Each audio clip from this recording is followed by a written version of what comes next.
The broom, with my understanding, was made by Native Americans before the Europeans came here, and it was made out of grass.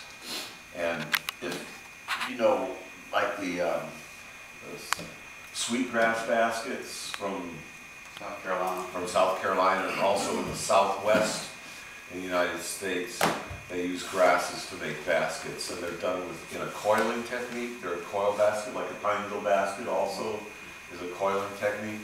This is done basically in a coiling technique. If you've done coil baskets, you could see how this is. This is just, instead of continually going around, I'm continually adding. It's a little different, but it's the same basic notion of what this is. And so that's perhaps why they did it in the coiling technique, because it's one of the ways to deal with grasses. You wouldn't do that with white oak. You couldn't make a coil basket. It has to be sort of thin, round things that you can put together, or a large, round thing that you can do something with. So there's that. Then I did mention to you yesterday, or Sunday night, that the blacks had brought sorghum over from Africa and developed broom corn out of it. Well, they copied the style from the Native Americans and started making this broom out of broom corn.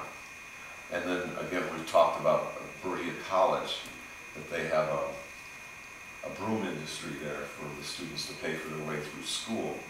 It's one of the industries they have. And they basically preserve this broom. And as I said, they tie it, what I think is a little tacky. They use a machine, and they tie this part, the coiled part, with wire or wire. And then this part here, they have some colored string that they put on this.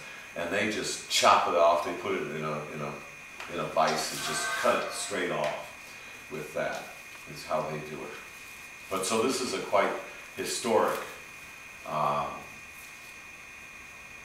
broom.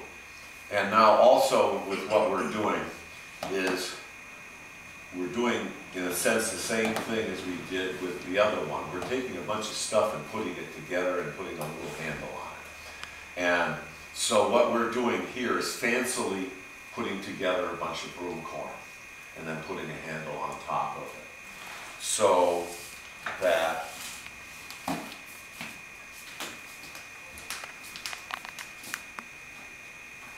when we make a broom like this, we're doing basically the same thing. We're bundling this up and then putting a handle on it, and this is bundled up and we're putting a handle on it. So basically this is the same thing from here up, as both of them are the same.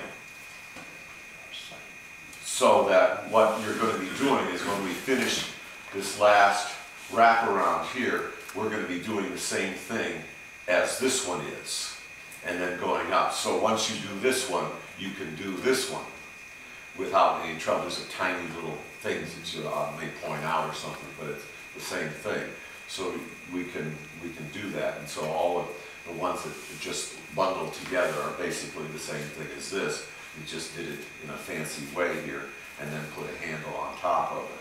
So when we do the handle, I'll remind you when I do it, is that we're basically starting doing the same thing as doing this broom.